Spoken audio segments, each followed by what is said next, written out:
तो iPhone 17 Pro Max और Samsung Galaxy S25 Ultra ये दोनों फ्लैगशिप जो है हर साल सबसे बेस्ट फ़ोन में से एक होता है, खासकर कैमरास के मामले में। तो आज इन दोनों फ़ोन्स का हम लोग कैमरा टेस्ट करने वाले हैं और ये देखने वाले हैं कि आपके लिए आज के टाइम जो है बेहतर ऑप्शन कौन सा है। वैसे आपको दो चीज़ें अभी क्लियर बता दें, एक ये कि iPhone का अगर 256 GB लेते हो आप आज के टाइम पे तो आपको 1.5 लाख रुपए का आता है। Samsung Galaxy S25 Ultra में 1.5 लाख में आपको 1 TB का वर्जन मिल जाता है। तो आप वीडियो उस हिसाब से भी सोचना, कुछ चीज़ों में जो है आपको Samsung अभी से बेटर है और कहाँ पे Apple आपको बेटर है वो आगे आपको बताते हैं। तो वीडियो स्टार्ट करते हैं और देखते हैं गर्दा कौन उड़ाता है। तो ये दोनों फोन्स जो है अपने आप में कैमरा किंग माना जाता है और लोगों का सबसे बड़ा ट्रस्ट इन्हीं दोनों ब्रांड्स पे आता है। भले ही आपको Vivo, Xiaomi और Oppo ये तीनों फोन्स जो हैं वो बहुत बेटर कैमरा हार्डवेयर दे दें, अच्छा फोटोज भी दे दें, लेकिन लोगों का ट्रस्ट इन्हीं दोनों ब्रांड्स पे जाता है। और इन दोनों ब्रांड्स का जो है बात ही अलग है। लोग आंख बंद करके ट्रस्ट करते हैं और परचेज करते हैं अच्छे कैमरास आउटपुट के लिए। तो आज फिलहाल आपको हम ये दिखाने वाले हैं कि आपके लिए बेहतर ऑप्शन कौन सा है, क्या कैसे, किस जगह पे सैमसंग बेटर है, किस जगह पे एप्पल बेटर है। और ये वीडियो हम बता दें किसी के साथ कोलैबोरेशन में नहीं बन रहा है, तो आपको सारा चीज डिटेल्स अच्छे से मिलेगा। बट एक दो चीजें हैं जो आपको पॉजिटिव नेगेटिव चीजें जो है दोनों फोन्स का वो आपको क्लियरली पता चलेगा और देखते हैं कि कैमरास में आज गर्दा कौन उड़ाता है। तो सबसे पहला चीज आपको बता दें कि यहाँ पे आप कैमरास जब यूज करोगे, टेस्ट करोगे, तो आउटडोर में दोनों का डिस्प्ले जो है बहुत ही ज्यादा ब्राइट है। आपको कोई भी और ये बता सकता है कि सैमसंग का डिस्प्ले बेटर है, कोई बताएगा एप्पल का डिस्प्ले बेटर है, कोई बोलेगा कि सैमसंग अपना जल्दी ब्राइटनेस कम करता है तो कोई एप्पल को बोलेगा। तो दोनों ही फोन में पूरा मिक्स रिजल्ट मिला है, कभी सैमसंग जल्दी डाउन किया है, कभी एप्पल जल्दी डाउन किया है ब्राइटनेस। तो यहाँ पे आपको ये नहीं बोल सकता है कोई भी कि बेस्ट डिस्प्ले आउटडोर विजिबिलिटी के लिए कौन है। लेकिन हाँ, एक चीज है कि आउटडोर में एंटी रिफ्लेक्टिंग कोटिंग जो है वो सैमसंग काफी बेटर है। मतलब आप कैमरास वगैरह यूज करोगे थोड़ा सा आपको रिफ्लेक्शन जो है वो कम दिखता है सैमसंग में। ब्राइटनेस के मामले में स्टार्टिंग में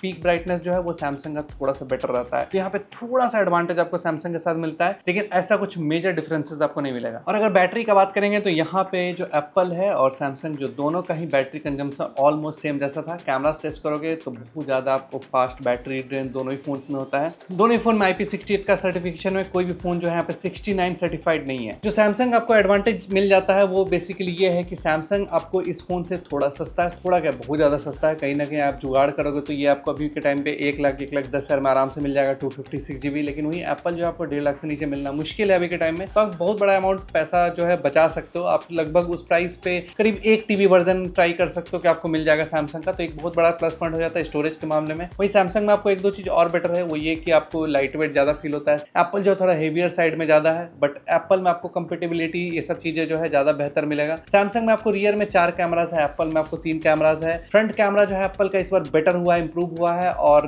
बहुत कुछ उसमें एक्स्ट्रा ऑर्डिनरी है। सैमसंग में अभी भी आपको 8K वीडियोस मिल जाता है और एप्पल में अभी भी 8K वीडियोस नहीं है। सैमसंग का आपको रियर के 2 कैमरास में अल्ट्रा वाइड और वाइड दोनों पे ही 4K 120 है। वहीं एप्पल में आपको सिर्फ एक कैमरा में 4K 120 मिलता है। डुअल कैमरा मोड अभी के टाइम पे आपको दोनों फोन में मिल जाता है, लेकिन एप्पल में अभी भी हमको बग दिखा था जिसमें एप्पल में थोड़ा सा इशू दिखा था। आई डोंट नो व्हाई इसका इशू है, कैसे क्या है। नॉर्मल वीडियोस में ये नहीं होता है, लेकिन डुअल कैमरा मोड में थोड़ा सा हमको इशू दिखा था। सैमसंग इस चीज में ज्यादा प्रैक्टिकली बेटर हो चुका है, लेकिन एप्पल में फायदा ये है कि आप कैमरास को रिकॉर्डिंग के बीच में स्विच कर सकते हो। सैमसंग में रिकॉर्डिंग के बीच में नहीं कर सकते हो, आप पहले स्विच कर सकते हो। प्रो मोड ये सब चीज आपको यूज करना है तो वो सैमसंग में ज्यादा बेटर है। एप्पल में आपको थर्ड पार्टी ऐप यूज करना पड़ता है। प्रो रेस जो है वो एप्पल का बहुत बेटर माना जाता है। बट हाँ, ये भी चीज है कि आप एप्पल में जब तक SSD नहीं लगाओगे 4K 60 fps ProRes video नहीं रिकॉर्ड कर सकते हो, लॉग वगैरह नहीं रिकॉर्ड कर सकते हो, सिर्फ 4K 30 कर सकते हो। लेकिन सैमसंग में आप ये चीज कर सकते हो। एप्पल में आपको कैमरा कंट्रोल बटन मिल जाता है, बहुतों के लिए यूजफुल होगा, बहुतों के लिए नहीं है। मेरे लिए भी यूजफुल नहीं है, फ्रैंकली बताएं तो ये चीज हम कभी नहीं यूज करते हैं। जब भी हम उससे क्लिक करने आते हैं, खासकर लो लाइट का फोटोज, वो हिलने का चांसेस ज्यादा हो जाता है, इसलिए हम उसको यूज नहीं करते हैं। डिस्प्ले से ही जूम वगैरह सब कुछ हम यूज करते हैं उसका। सैमसंग में S Pen मिल जाता है जिससे आप काफी कुछ कंट्रोल वगैरह कर सकते हो। वैसे सैमसंग S24 Ultra जो था वो प्रैक्टिकली ज्यादा बेटर था, उसके S Pen में आपको रिमोट मिल जाता था, अब नहीं है। तो ये एक डाउनग्रेड ही है सैमसंग के साथ, बट स्टिल आपको उसमें काफी कुछ एडिशनली मिल जाता है। तो वह बात करते हैं कैमरास का अगर, तो यहाँ पे आपको रियर में दोनों फोन्स में जो है टॉप नॉच हार्डवेयर मिलता है। सैमसंग में जो सिर्फ 10 मेगापिक्सल वाला जो कैमरा है 3x वाला, वो हमको बिल्कुल नहीं पसंद है। लेकिन एप्पल का जो रियर का तीनों कैमरास है वो बेस्ट क्वालिटी का कैमरास यूज किया गया है। बट अभी भी उसमें कुछ कुछ कमियां हैं और कहाँ क्या प्रैक्टिकली काम आउटपुट क्या रहेगा वो तो भाई रिजल्ट देखने के बाद पता चलता है। आपको फोटोज वगैरह दिखाएंगे वहां पर आपको समझ में आएगा। प्राइमरी कैमरा की अगर बात कर ले तो एप्पल में 48 मेगापिक्सल है, सैमसंग में 200 मेगापिक्सल है। मेगापिक्सल मैटर नहीं करता है, बट हाँ बहुत जगह मैटर करता है। पहले आज से 5 साल पहले आप जाओगे तो एप्पल यूजर यही बोला करते थे कि 12 मेगापिक्सल का कैमरा दूसरे से ज्यादा बेटर लेता है। अगर वही चीज होता तो आज एप्पल तीनों रियर कैमरा को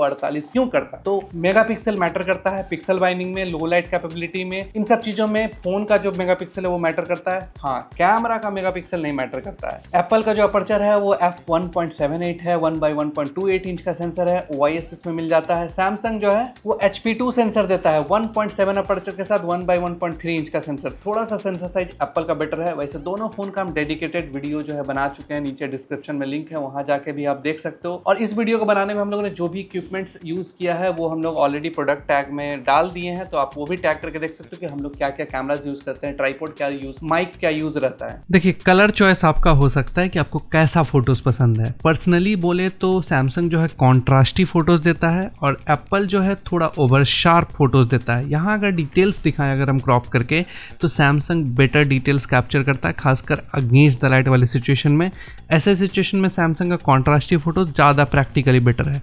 लेकिन बहुतों को एप्पल का भी फोटोज अच्छा लगेगा और शार्पनेस डिटेलिंग भी अच्छा लगेगा क्योंकि 24 मेगापिक्सल आउटपुट देता है। But practically natural day to day life में आपको सैमसंग का फोटो ज़्यादा यूज़ होता है। बट इस सिनेरियो में शाम के टाइम पे यहाँ पे फेस नहीं डिटेक्ट होने की वजह से सैमसंग ने ऐसा काम किया था। लेकिन इसके अलावा जितना भी हम लोगों ने शॉट लिया था, इन सब के अलावा वहाँ पे फिर एप्पल और सैमसंग दोनों ही काफ़ी अच्छा काम किया था। सैमसंग का हमको स्काई का कलर्स, ये सब कूल टोन थोड़ा सा हमको लगा कि और बेहतर हो सकता था। लेकिन नॉर्मल डे टाइम में या शाम के टाइम में डिटेल्स बेटर कैप्चर करता है। लेकिन कभी कभी आपको ये भी फील होगा कि सैमसंग जो है बेटर हाईलाइट्स को बैलेंस कर पा रहा है और शैडोज वाले डिटेल में जो है वो एप्पल बैलेंस कर पा रहा है। तो मतलब पूरा मिक्स रिजल्ट है। कोई भी फ़ोन आप लोगे तो बेस्ट तो नहीं बोलेंगे, लेकिन हाँ ये है कि फ्लेयर्स के मामले में सैमसंग थोड़ा बेटर हैंडल करेगा।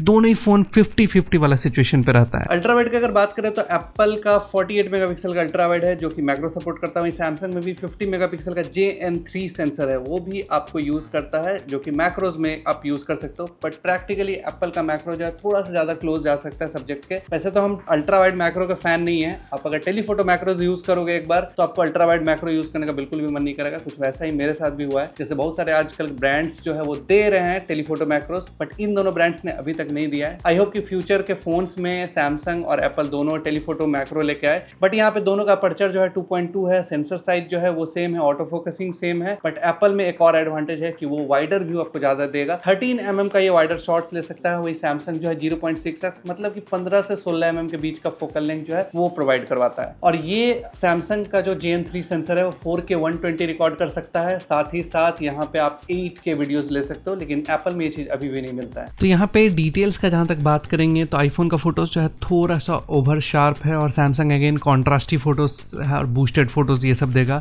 बट डिटेल्स अगर आप देखोगे तो एप्पल में ऑलमोस्ट सारे फोटोज में आपको नॉइज दिख जाता है। मतलब डे टाइम भी हो हर फोटोज में नॉइज आपको दिखेगा। यहाँ पे भी अगर क्रॉप करके दिखाएं तो एप्पल में आपको क्लियरली नॉइज लेवल्स जो है वो दिख जाता है शेडोज वाले एरियाज में। तो इन सब चीज़ों पे काम करना चाहिए। लेकिन यहाँ पे सैमसंग ने अपना हाईलाइट ब्लोन आउट कर दिया है, तो आपको 60-70% जगहों पे सैमसंग बेटर रिजल्ट देगा। और इस जगह पे अगर हम क्रॉप करके दिखाएं तो यहाँ पे भी आपको एप्पल में दिखेगा काफ़ी ज़्यादा नॉइज़ लेवल है। भले ही वो फोटो ब्राइट हो बट नॉइज़ लेवल्स भी उसके साथ साथ बढ़ता है। इसके अलावा जितना हम लोग ने लो लाइट का शॉट लिया था, यहाँ पे डिटेल्स में आपको बेहतर कैप्चरिंग जो है वो सैमसंग का है।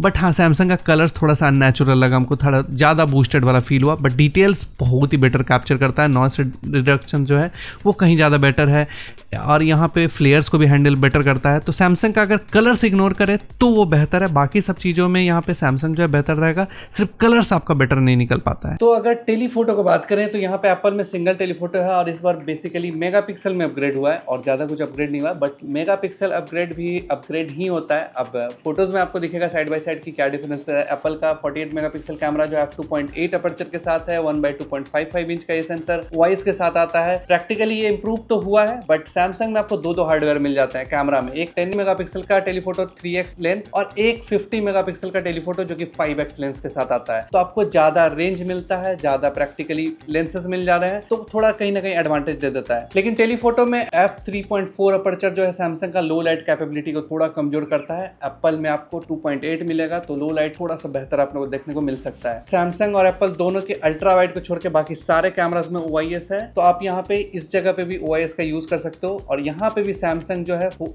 8K वीडियोस जो है वो रिकॉर्ड कर सकता है टेलीफोटो लेंस से। एप्पल जो है अभी किसी भी लेंसेज में 8K वीडियोस नहीं ले सकता है। तो यहाँ पे 2x पे अगर फोटोज दिखाएं तो आपको कॉन्ट्रास्ट लेवल ये सब दिख रहा होगा, डिफरेंस जो है मेजरली आपको जो डिफरेंसेस होता है वो आपको दिख रहा होगा। लेकिन इसके ऊपर अगर आप 3x पे जाते हो तो यहाँ पे एक चीज़ आप नोटिस करोगे कि सैमसंग का फोकल लेंथ थोड़ा सा कम मतलब जूम्ड है और आईफोन जो थोड़ा सा ज़्यादा जूम देता है। 3x पे सैमसंग जो है बेटर डिटेल्स, कलर्स सब कुछ कैप्चर करता है। एप्पल थोड़ा सा लो लाइट में बस बेटर परफॉर्म करता है, क्योंकि सैमसंग का अगेन बताएं 3x कैमरा बहुत ही बेकार है। तो अगर सैमसंग का 5x और आईफोन का 4x में कंपेयर किया जाए तो फोकल लेंथ ऑलमोस्ट सेम है और सैमसंग का कलर्स ज़्यादा नेचुरल फील होगा डे टाइम में, लेकिन लो लाइट में बूस्टेड कलर और कॉन्ट्रास्ट की वजह से बेटर डिटेल्स वो कैप्चर कर पाता है। तो यहाँ पे आप लो लाइट कैपेबिलिटी जो है वो थोड़ा सा बेहतर कर सकते हो, लेकिन कुछ कुछ सिनेरियो में, सब जगह पे बेटर नहीं बोलेंगे, लेकिन कुछ कुछ सिनेरियो में डेफिनेटली बेटर है। नॉइस रिडक्शन बेटर है। और अगर आप 5x वर्सेस 5x देखोगे तो दोनों में नेचुरल जो बैकग्राउंड ब्लर है वो भी दिखेगा। डिटेल्स यहाँ पे भी आपको क्लियरली दिखेगा कि सैमसंग जो है बेहतर डिटेल्स जो है वो कैप्चर कर पा रहा है। तो अगर आपको ये वीडियो अच्छा लगता हो तो लाइक, कमेंट, शेयर, सब्सक्राइब जरूर कीजिएगा। और अगर कुछ भी क्वेश्चन क्वेरी हो तो मेरा सौरभ अनुराज और म्याँ वाला के नाम से इंस्टाग्राम हैंडल है, वहाँ जाके आप पूछ सकते हो कुछ भी क्वेश्चन क्वेरी है, या फिर नीचे कमेंट बॉक्स में भी पूछ सकते हो। और वीडियो को लाइक, कमेंट, शेयर, सब्सक्राइब जरूर करना है, क्योंकि मतलब आप लोग के सपोर्ट से ही हम लोग आगे बढ़ पाएंगे। तो अगर पोर्ट्रेट मोड का बात करेंगे फोटोज में तो आपको एप्पल में जो है 1x से 5x तक मिल जाता है, जिसमें 1x और 4x ये दोनों ऑप्टिकल है, बाकी सारे लेंथ जो है फोकल लेंथ जो है वो डिजिटल है। सैमसंग में आपको 1x, 3x एंड 5x ये 3 फोकल लेंथ ऑप्टिकल मिलते हैं, बाकी सब डिजिटल मिलता है। बीच का कोई भी फोकल लेंथ पे आप जा सकते हो। फिल्टर्स दोनों ही फोन में आप यूज कर सकते हो। एप्पल में बेस्ट पार्ट ये है कि आप क्लिक करने के बाद भी इसका फिल्टर्स जो है वो यूज कर सकते हो। इन ऐप एडिटिंग में एप्पल में बहुत सारे फिल्टर्स हैं जो कि प्रैक्टिकली हमको सैमसंग से बेहतर लगता है, और आप इसको यूज करना, ट्राई करना, एक्सप्लोर करने के लिए इसमें काफी कुछ है। और इस बार बोला जाता है इन सब चीजों में एप्पल ने पिछली बार जो 16 Pro Max आया था उससे काफी बेटर इंप्रूवमेंट भी किया है, और ये काम भी काफी अच्छे से करता है। पोर्ट्रेट एक ऐसा जगह है ना कि सबका अलग अलग चॉइसेस होता है, ब्लर का, कलर्स का, सब कुछ का अगर देखा जाए तो अलग अलग चॉइसेस है। यहाँ पे आप खुद भी चूज कर सकते हो कि आपको कौन सा बेटर लग रहा है। एज सिलेक्शन दोनों का टॉप नॉच है, उसमें कोई भी हमको कंक्लूजन देने का जरूरत है नहीं। बस एप्पल का फोटोज जो है एक्सपोजर हैंडलिंग करने में एक दो जगह हमको लगा कि इशू क्रिएट कर रहा है, लेकिन अगर ये भी चीज़ बोलेंगे कि शार्पनेस डिटेलिंग जो है वो एप्पल में बेहतर है। बस कलर्स थोड़ा सा हेयर्स का अगर आप देखोगे तो ब्लैक से वाइट हो गया है। सैमसंग इस चीज़ को हैंडल बढ़िया करता है, लेकिन फेस को अगेन पर्पल कर दिया है। तो कोई भी फ़ोन यहाँ पे परफेक्ट कैप्चर तो नहीं कर पा रहा है, लेकिन अगर हम 2x करके दिखा दें तो यहाँ पे आप देखो कि एप्पल में फेस जो है वो पूरा ओवर एक्सपोज हो गया है। सैमसंग इस चीज़ को थोड़ा सा बेहतर हैंडल किया है, कॉन्ट्रास्ट भी बेटर है। एज सिलेक्शन दोनों फ़ोन का यहाँ पे भी आपको सेम लगेगा, क्योंकि दोनों ही डिजिटल जूम किया हुआ है, तो आपको यहाँ पे मेजर जो डिफरेंसेस है वो फील होगा। हमको ये एक चीज़ अच्छा लगा सैमसंग का कि हेयर्स का कलर ब्लैक है और एप्पल में थोड़ा वाइटिस ज़्यादा हो गया है। बट लो लाइट में हमको ऐसा फील हुआ है कि यहाँ पे एप्पल थोड़ा सा बेटर नॉइस रिडक्शन कर पा रहा है सैमसंग के कंपैरिजन। तो 1-to-1 वाला सिचुएशन है, आप कोई भी बेस्ट नहीं बोल सकते हो। आपको वीवो के लेवल का आउटपुट यहाँ पे दोनों में से कोई फ़ोन में नहीं मिलेगा। और अगर टेलीफोटो पोर्ट्रेट्स का बात करें तो 3x पे वैसे आप एप्पल में डिजिटली जा सकते हो। यहाँ पे डिटेल्स आपको डेफिनेटली आपको सैमसंग में डे टाइम में कैप्चर बढ़िया करता है। एक्सपोजर हैंडलिंग भी जो है वो बहुत ही बेटर है सैमसंग का compare to Apple. Apple again blown out photos निकाल रहा है, फेस ब्लोन आउट हो चुका है। तो इन सब चीज़ों पे एप्पल को अभी भी काम करना चाहिए, क्योंकि फेस वाइट हो जा रहा है काफ़ी ज़्यादा।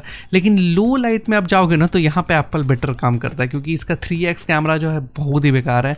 और सिर्फ 3x का भी बात हम नहीं करेंगे, यहाँ पे अगर हम दिखाएं, अगर हम इस जगह पे आप 4x या फिर 5x पे जाते हो, 4x एप्पल का और 5x सैमसंग का, तो डे टाइम का फोटोज़ में तो सैमसंग डेफिनेटली बेटर काम करता है। लेकिन जैसे ही आप फिर लो लाइट में जाते हो तो यहाँ पे फिर एप्पल बेटर डिटेल्स वगैरह कैप्चर करना स्टार्ट कर देता है। उसको आप एडिट भी बढ़िया कर सकते हो, डिटेल्स बढ़िया निकाल सकते हो। सैमसंग के फोटोज़ में आपको नॉइज़ दिखना स्टार्ट हो जाता है। तो दोनों फ़ोन अलग अलग जगह अलग अलग काम किया। डे टाइम में सैमसंग अच्छा काम किया, लो लाइट में एप्पल अच्छा काम कर रहा है, तो आप चूज़ कर सकते हो इसमें। वैसे 5x वर्सेस 5x अगर आप देखोगे तो यहाँ पे भी ऑलमोस्ट सेम वैसा ही रिजल्ट मिलता है, कुछ भी मेजर आपको डिफरेंसेस नहीं मिलेगा। बट हाँ, फ्लैश फोटोग्राफी में आपको डिफरेंस फील होगा। सैमसंग जो है वो बेटर एक्सपोजर हैंडल किया है, स्काई वगैरह सब कुछ का डिटेल्स बेटर हैंडल किया है। लेकिन नॉर्मल मोड में अगर आप जाओगे तो वहाँ पे एप्पल बेटर फ्लैश के साथ फोटोज ले सकता है, अल्ट्रा वाइड हो या प्राइमरी हो। मैक्सिमम जूम का बात करें तो यहाँ पे सैमसंग 100x तक जा सकता है एप्पल, अभी खींचतान के 40x तक जा सकता है। अब इन फ्यूचर के फोन्स में धीरे धीरे एप्पल भी 100x तक जाएगा, बट आज से 5 साल पहले जो एप्पल यूजर्स बोलते थे कि जूम का क्या काम है, जूम का क्या काम है, तो अगर काम नहीं होता तो यहाँ पे भी आपको जूम नहीं मिलता। तो फिलहाल तो आप 100x जा सकते हो सैमसंग में, प्रैक्टिकली वो भी यूजफुल नहीं है और एप्पल भी यूजफुल नहीं है, बट स्टिल आप अगर 40x पे जाते हो, साइड बाय साइड कंपेयर करते हैं हम लोग, तो क्लियरली आपको दिखेगा कि सैमसंग ज्यादा डिटेल्स कैप्चर कर रहा है। एप्पल में आपको कलर साइंस जो है थोड़ा सा बेटर लग सकता है, बट स्टिल आपको डिटेल्स जो है वो सैमसंग में बेटर है, तो आप एडिटिंग वगैरह करके उसको बेटर बना सकते हो। तो ये चीज हम क्लियरली बोलेंगे कि आपको जूम वगैरह में अभी भी सैमसंग बेटर है। जो मेजर इंप्रूवमेंट हुआ है एप्पल में वो हम बोलेंगे अभी के टाइम पे जितना भी मतलब एप्पल का अपडेट्स हम देखे हैं, जो पिछले जनरेशन से अपडेट हुआ है, उसमें सबसे फेवरेट है मेरा इसका फ्रंट कैमरा। अब तक का सबसे ज्यादा कंप्लेन मेरा फ्रंट कैमरा होता था एप्पल का कि एक तो वाइडर व्यू नहीं होता था, ऊपर से लो लाइट कैपेबिलिटी इसका बहुत ही गंदा था, साथ ही साथ सेंसर साइज छोटा था, मेगापिक्सल कम था, तो पिक्सल बाइंडिंग हो नहीं सकता था। तो यहाँ पे ये चीज एप्पल का इंप्रूव हुआ है। सेंटर स्टेज फ्रंट कैमरा नाम है उसका, तो वैसे यूजफुल हम नहीं बोलेंगे, बट हाँ ये है कि अब तक का ये सबसे वाइड व्यू वाला फ्रंट कैमरा बोल सकते हो एप्पल में भी। अगर आप पिक्सल यूजर हो या फिर कुछ ऐसा फोन यूज करते हो जिसमें आपको काफी वाइड शॉट्स लेने का शौक है, या फिर ग्रुप सेल्फीज आप ज्यादा लेते हो, तो ये जो है सबसे बेस्ट फ्रंट कैमरा आपको निकाल के देता है। तो अभी के टाइम में एप्पल जो one of the best front camera वाला फोन हम कह सकते हैं। आज देखते हैं कि सैमसंग यहाँ पे कहाँ स्टैंड करता है इसके साथ, क्योंकि सैमसंग का फ्रंट कैमरा 12 मेगापिक्सल का है, अपर्चर भी इसका स्मॉल है, और एप्पल का जो फ्रंट कैमरा है वो बेटर मेगापिक्सल के साथ बेटर अपर्चर भी प्रोवाइड करता है। तो आप वाइडर व्यू देखो यहाँ पे आईफोन में कितना वाइड शॉट्स आप ले सकते हो। सैमसंग में बहुतों को अभी भी सैमसंग का कलर्स अच्छा लगेगा, और डिटेल्स वगैरह भी सैमसंग का बहुत जगह पे अच्छा कैप्चर होता है, खासकर अगेंस्ट द लाइट वाले सिचुएशन में अच्छा सैमसंग डिटेल्स जो है वो कैप्चर कर पाता है। लेकिन एप्पल का एक चीज़ हमको काफ़ी अच्छा लगा, स्किन टोन कलर्स जो है वो थोड़ा सा अच्छा लगा कंपेयर टू सैमसंग। बहुतों को वार्मर टोन पसंद आता है तो उनको अच्छा लगेगा। लो लाइट में भी जो एप्पल का फोटोज़ था वो थोड़ा सा प्रैक्टिकली अच्छा तो नहीं बोलेंगे कि अच्छा लग रहा है, बट कलर्स अच्छा लग रहा है। डिटेल्स अभी भी आपको सैमसंग का बेहतर है लो लाइट वाले सिनेरियो में, बस एप्पल का वाइडर व्यू ज़्यादा है, और पोर्ट्रेट मोड में भी आप जाते हो तो कुछ वैसा ही सिनेरियो देखने को मिलता है। डिटेल्स वगैरह के मामले में एप्पल अभी भी नॉइस को बेटर तरीके से हैंडल नहीं कर पाता है। वैसे पोर्ट्रेट मोड में हम आपको बता दें कि सैमसंग ज़्यादा वाइडर फोटोज़ कैप्चर कर सकता है एप्पल से भी ज़्यादा। तो हाँ, आपको अगर वाइडर शॉट्स पसंद है बहुत ज़्यादा, देन आप एप्पल को प्रीफर करो, बट स्टिल आपको सैमसंग बहुत अच्छा कैप्चर करता है। अगर कैमरा फीचर्स का बात कर लें, जो कैमरा इन कैमरा फीचर्स है उसमें आपको सैमसंग ज़्यादा फीचर्स वगैरह दे देता है, ज़्यादा प्रैक्टिकली चीज़ें हैं, प्रो वीडियो ये सब कंट्रोल जो है आपको सैमसंग में इनबिल्ट मिल जाता है। आप एप्पल में ऐसे यूज़ कर सकते हो थर्ड पार्टी ऐप्स वगैरह यूज़ करके, बट सैमसंग में आपको इन ऐप कैमरा ऐप में मिल जाता है। इसके अलावा इसमें अगर आप ऐप ही डाउनलोड कर रहे हो तो सैमसंग में एक अलग से ऐप भी आता है, एक्सपर्ट रॉ करके एक कैमरा ऐप आता है, वो भी आप एक्सप्लोर कर सकते हो, जो कि आपको next level 14 bit raw photos वगैरह निकाल के दे सकता है। चाहोगे तो उसमें हाई एंड फोटोज वगैरह, हाई एंड एडिटिंग वगैरह करना है तो उसमें आप जाके क्लिक वगैरह कर सकते हो। तो डेफिनेटली यहाँ पे कैमरा फीचर्स के मामले में सैमसंग जो है अभी के टाइम में थोड़ा बेटर है। वैसे सैमसंग का जो डायरेक्टर व्यू या फिर डुअल व्यू मोड है वो कहीं ना कहीं एप्पल में जो एडवांटेज मिलता है वो ये है कि आप रिकॉर्डिंग के बीच में कैमरास को स्विच कर सकते हो, लेकिन सैमसंग में जो एडवांटेज ये है कि आप फ्लेक्सिबिलिटी उसमें मिल जाता है कि आप रियर के 2 कैमरा चाहो तो वो यूज़ कर सकते हो, और फिर फ्रंट के बीच में चेंज भी कर सकते हो, फिर उसका साइज चेंज कर सकते हो, मल्टीपल रेशियो में रख सकते हो। रियर का 2 कैमरा एक टाइम पे यूज़ करना वो एक बहुत बड़ा प्लस पॉइंट है, और सेपरेटली चाहो तो वो दोनों भी आप सेव कर सकते हो, मतलब फ्रंट का कैमरा अलग से सेव होगा, रियर का कैमरा अलग से सेव होगा। तो ये सब फीचर्स अभी भी ड्यूअल व्यू मोड में एप्पल में नहीं है।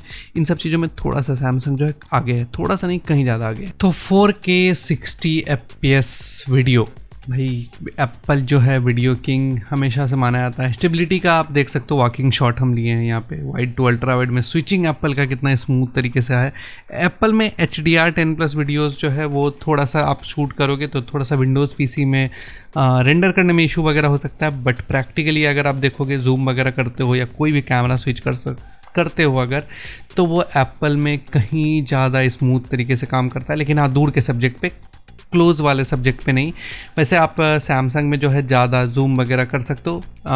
वैसे तो एप्पल 24x देता है, लेकिन सैमसंग 20x पे अगर आप जाओगे तो वो प्रैक्टिकली ज़्यादा बेहतर डिटेल्स जो है वो कैप्चर करेगा, ये क्लियर चीज़ है, आपको बता दें।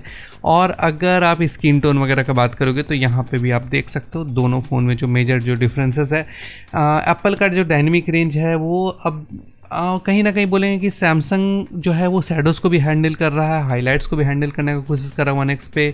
और अगर आप अल्ट्रा वाइड पे जाते हो तो इस जगह पे हमको एप्पल का अल्ट्रा वाइड जो है थोड़ा सा बेहतर फील हुआ है, क्योंकि वाइडर व्यू ज़्यादा है और सैमसंग में स्विचिंग भी स्मूथ हमको एक दो जगह लगा कि जर्क के साथ हो रहा है। तो अभी भी सैमसंग को स्विचिंग और स्मूथ करना चाहिए। वैसे डायनेमिक रेंज वगैरह सब कुछ लगभग मेजर डिफरेंसेस आपको नहीं मिलेगा, बस कलर्स वगैरह का आपको डिफरेंस आपको फील होगा। अगर आप वापस से 1x पे जाते हो तो यहाँ पे भी आप देख सकते हो स्विचिंग कितना स्मूथ है एप्पल का। और डिटेल्स वगैरह वही है कि डिटेल्स आपको प्रॉपर तरीके से आपको दोनों फ़ोन जो है बहुत अच्छे से कैप्चर करेगा। अगर हम जूम वगैरह भी यहाँ पे करके दिखाएं, अगर आप टेलीफोटो लेंस पे भी जाएं, 4x एप्पल का एंड 3x सैमसंग का एंड देन अगेन 5x भी आप जा सकते हो सैमसंग में, तो इस जगह पे आपको फील होगा कि एप्पल में रेंज जो है वो कम है, बट सैमसंग जो है ज़्यादा रेंज आपको दे देता है। क्वालिटी के मामले में एप्पल थोड़ा सा बेहतर ही फील होगा। और अगर हम सिर्फ स्विचिंग दिखाएं कि एप्पल का स्विचिंग जो है कितना ज़्यादा स्मूथ है, ऑटो फोकसिंग कितना ज़्यादा फास्ट है, एक्यूरेट है, तो वो आप यहाँ पे फील कर सकते हो। सैमसंग में हमको अल्ट्रा वाइड में और टेलीफोटो स्विच करने में थोड़ा सा जर्क जो है वो ज़्यादा फील हुआ है। सैमसंग इस चीज़ को बेटर कर सकता है। वैसे अगर हम मैक्सिमम जूम करके भी दिखाएं, एप्पल जो है 24x आता है, बट कहीं से भी वो यूज़फुल नहीं है।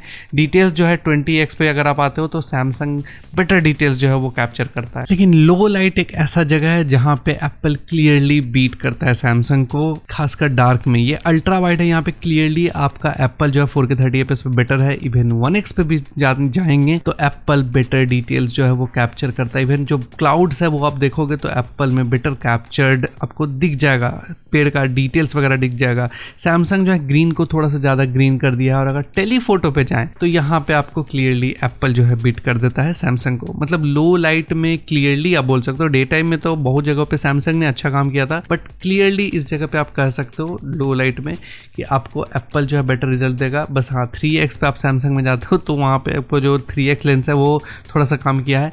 लेकिन अगर आप इसके अलावा कुछ और शॉट्स वगैरह लेते हो तो उसमें बेटर है। अगर फ्लेयर्स का बात करेंगे तो इसमें डिटेल्स आपको बेटर जो है वो सैमसंग में मिलेगा, बेहतर तरीके से कैप्चर करता है। कुछ ऐसे सिनेरियो में जहाँ पे बहुत ज़्यादा ब्राइट है, आप गाड़ी का लाइट्स वगैरह देखोगे तो वो एप्पल में फ्लेयर आपको दिखेगा, लेकिन एप्पल का हाईलाइट कंट्रोल यहाँ पे वीडियो का ज़्यादा बेटर है। लाइट्स को आप देख सकते हो क्लियरली अल्ट्रा वाइड पे भी और प्राइमरी कैमरा पे भी। अल्ट्रा वाइड पे थोड़ा सा ऐसे सिचुएशन में हमको सैमसंग का वीडियोस कभी कभी अच्छा लगा। तो दोनों ही फ़ोन में आप 4K सिनेमेटिक मोड मतलब पोर्ट्रेट वीडियो जो है वो रिकॉर्ड कर सकते हो। और कलर्स वगैरह आप खुद भी चूज़ कर सकते हो यहाँ पे किसका कलर्स। वैसे दोनों ही कलर्स बहुत अच्छा है। बहुतों को सैमसंग के कलर्स पसंद है, बहुतों को एप्पल का भी कलर्स वगैरह पसंद है। वैसे दोनों में से कोई भी फ़ोन में आप डिजिटली जूम करके जा सकते हो 3x वगैरह पे। कोई भी टेलीफोटो लेंस आप पोर्ट्रेट मोड में यूज़ नहीं कर सकते हो वीडियोज़ वगैरह में। और अगर आप स्लो मोशन देखना चाहो तो दोनों ही फ़ोन जो है 120fps 4K प्राइमरी कैमरा में स्लो मोशन दे सकता है वीडियो। वैसे रियर के सारे कैमराज में और फ्रंट में भी आप सारे फ़ोन में स्लो मोशन जो रिकॉर्ड कर सकते हो 1080p में। सैमसंग अल्ट्रा वाइड पे भी 120fps दे देता है। तो ये दोनों ही फ़ोन का फ्रंट कैमरा है 4K 60fps वीडियो में। और यहाँ पे पहला चीज़ आप देखोगे तो पीछे मेरा सन है और एरिया जो है वो एप्पल में ज़्यादा ओवर एक्सपोज्ड है। उसके लिए आपको क्या करना पड़ेगा, इसमें टैप करना पड़ेगा। टैप करोगे तो एक्सपोजर बैलेंस हो जाएगा, लेकिन आपका फेस ब्लर हो जाएगा।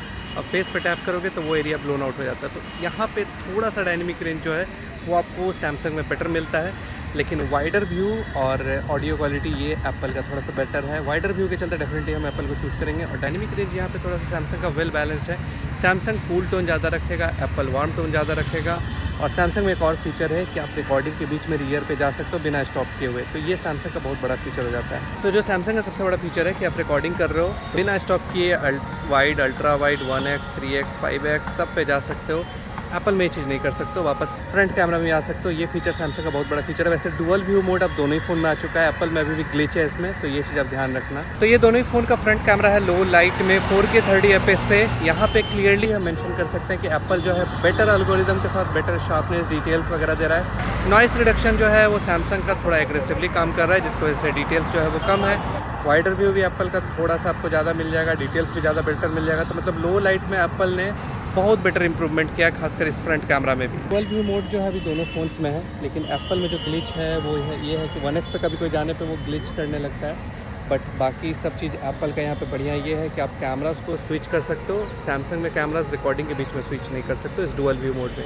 ये एक एप्पल का एडवांटेज है। देखिए दोनों ही फ़ोन जो है आपस में one of the best phones है। आप लोग लड़ते रहेंगे कि एप्पल बेस्ट है सैमसंग बेस्ट है, बट अलग अलग सिनेरियोज में अलग अलग तरीके से अलग अलग फ़ोन काम करता है भाई। ये चीज़ क्लियर है कि कोई भी फ़ोन एकदम क्लियर विनर वाला चीज़ हम नहीं बोलेंगे। लोग चाहेंगे अगर एप्पल को बेटर दिखाना वो दिखा सकते हैं, सैमसंग को बेटर दिखाना दिखा सकते हैं, लेकिन हम एकदम नहीं बोलेंगे ये चीज़, क्योंकि जैसे लो लाइट में आप जाते हो तो वीडियोज़ में आपको एप्पल क्लियरली विनर है, डे टाइम में आपको कुछ जगह सैमसंग बीट कर देता है एप्पल को। तो ऐसा कुछ भी ऐसा सिनेरियो नहीं बन सकता है कि आप जैसा चाहोगे दिखाना वैसा दिखा सकते हो। हम यहाँ पे ये बोलेंगे कि अगर आप एप्पल यूजर हो तो आराम से 17 Pro Max ले सकते हो, सैमसंग यूजर हो या एंड्रॉइड यूजर हो तो सैमसंग के साथ जा सकते हो। तो डेफिनेटली बोलेंगे दोनों ही फोन अपने आप में गर्दा उड़ाता है, आप भी गर्दा उड़ा सकते हैं। हमारे चैनल को फॉलो और सब्सक्राइब करके मिलते हैं अगले वीडियो में, तब तक के लिए जय श्री राम।